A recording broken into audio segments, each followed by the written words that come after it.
From the world of sports now, come 2018, the Indian Premier League will now be telecast on the Star Network. In a bidding war today, the network won the global telecast rights for a whopping 16,400 crore rupees for the next 5 years. Now, the media outlet will now hold rights to both Indian national team and IPL matches.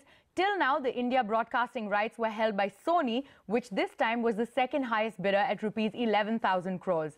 Reliance Jio, Times Internet, Airtel and Facebook emerged as the other top bidders. CNBC TV 18 storyboard editor Anant Rangaswami caught up with Uday Shankar, the CEO of Star India. Hear out what Star India chief had to say in his first interview after the broadcaster bagged the mega IPL deal.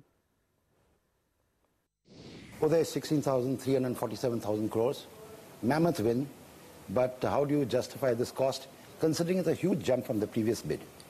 Look, 10 years ago when IPL was bid, it was totally untested as a tournament, as a property. T20 as a format itself hadn't been established. In the last 10 years, IPL has gone on to become the most definitive league tournament for cricket anywhere in the world. And the price was definitely going to be reset.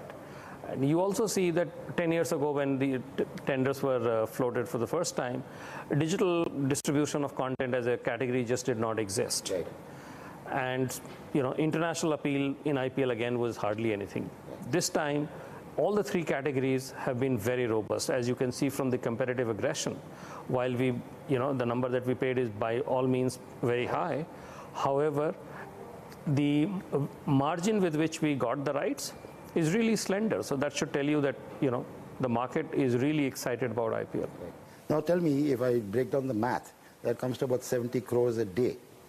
Or maybe if I break it down per over, say 40 overs a day, it's like 1.6 crores per over. Tell me, where do you see this revenue coming from? There? You're scaring me, Anant. Yes, but that's the real math. Yeah, no, those are the numbers. Look, first and foremost, we were the only bidder perhaps who had a presence in each of the relevant categories for which the tenders were being held. Right. We have a very robust sports platform in Star Sports, and our BCCI rights are coming to an end. Please do not forget that we were paying 43 crores per match for the BCCI rights. Right. Right. Including for test matches, and regardless of whatever was the nature of the tournament, by BCCI bilaterals, we were still going to pay for that.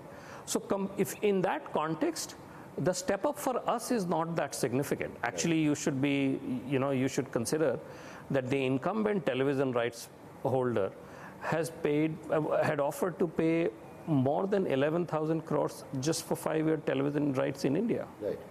So there is that, and then after that there is digital rights. We have created in Hotstar probably one of the most exciting digital content platforms anywhere in the world, and now Hotstar is at a stage where we need to scale up its ambition both in India as well as globally. For the first time, we have created an opportunity to take Indian content globally directly to the consumer, and IPL, given its power and attraction, can be a very good driver of that agenda. So tell me, what do you think this will do for Star India?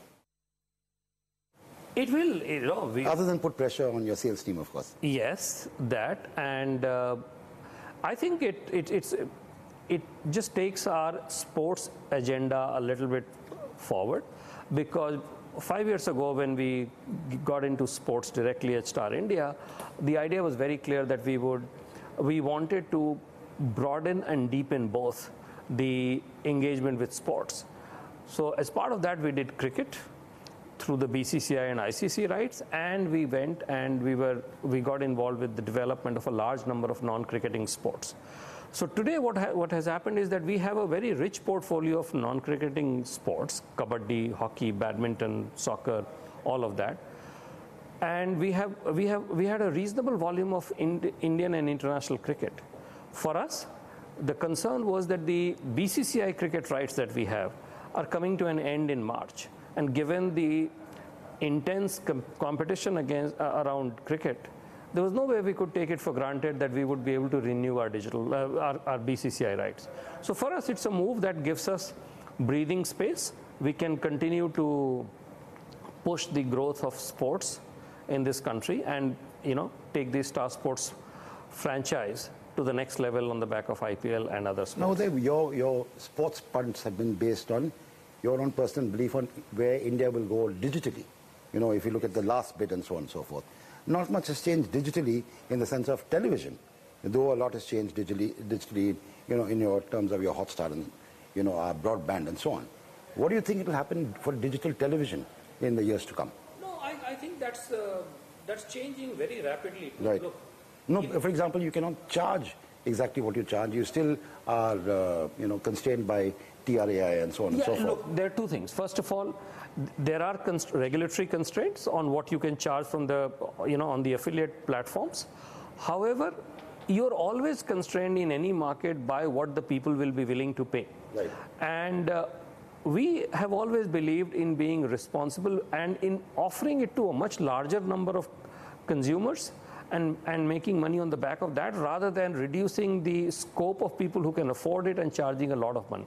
So our view is that cricket can be offered to a large number of people, and that's exactly what we did when we got into sports. We took the commentary and offering to a large number of regional languages, and by doing that we have managed to grow the reach of cricket significantly. So, you know, in Bengali, in Tamil, in other Indian languages, we are offering sports, and, you know, which was not the case till a few years ago. So I think there is a fallacy in believing that cricket has saturated. There is a lot of cricket, but cricket is far from saturated. So we think people will be, if the content and if the packaging, etc., is good enough, more people will watch it for longer.